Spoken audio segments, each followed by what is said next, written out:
NASA mission seeks lunar air, presented by Science at NASA. Back in the 60s and 70s, Apollo astronauts circling the moon saw something that still puzzles researchers today. About 10 seconds before lunar sunrise or lunar sunset, pale, luminous streamers would pop up over the gray horizon. These twilight rays were witnessed by crew members of Apollo 8, 10, 15, and 17. Back on Earth, we see twilight rays all the time. When the sun sets, shafts of sunlight penetrate gaps in clouds, shadows lance across the sky as the day ends in a rosy glow. The airless moon shouldn't have such rays, yet the men of Apollo clearly saw them. A NASA spacecraft is going back to the moon to investigate. Slated for launch in September 2013, the Lunar Atmosphere and Dust Environment Explorer, LADEE for short, will seek out twilight rays and other mysteries of the lunar atmosphere.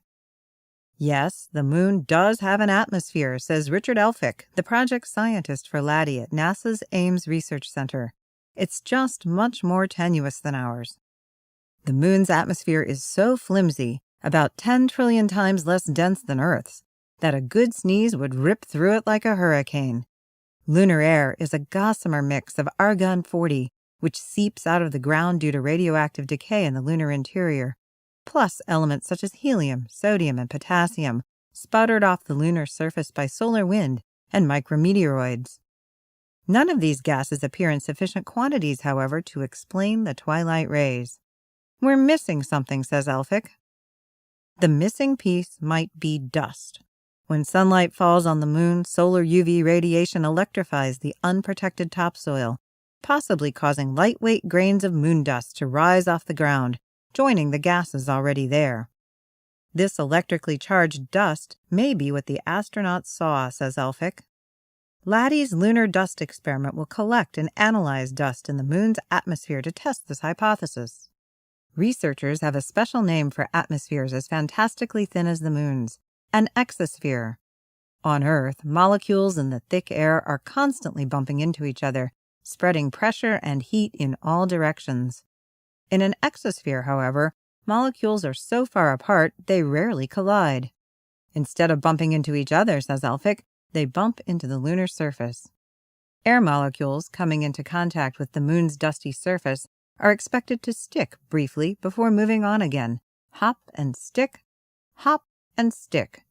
At any given moment, millions of molecules could be hopping like bunnies across every square inch of lunar terrain. Ultraviolet, visible light, and mass spectrometers on board LADEE will inventory the molecules present and determine how they behave. The dusty, flimsy mix of atoms and molecules in the lunar atmosphere is sure to have alien properties that our experience on Earth has not prepared us to anticipate, says Elphick. To find out, LADEE will be working on a deadline. On April 15th of next year, the sunset-colored shadow of Earth will envelop the moon for a lunar eclipse. It will be a grand sight from Earth, but bad news for LADEE. The spacecraft is solar-powered and requires sunlight to charge its batteries. An eclipse could end the mission.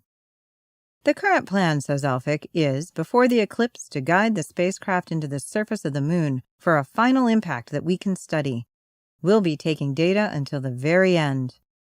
For more news about lunar mysteries, airy and otherwise, stay tuned to science.nasa.gov.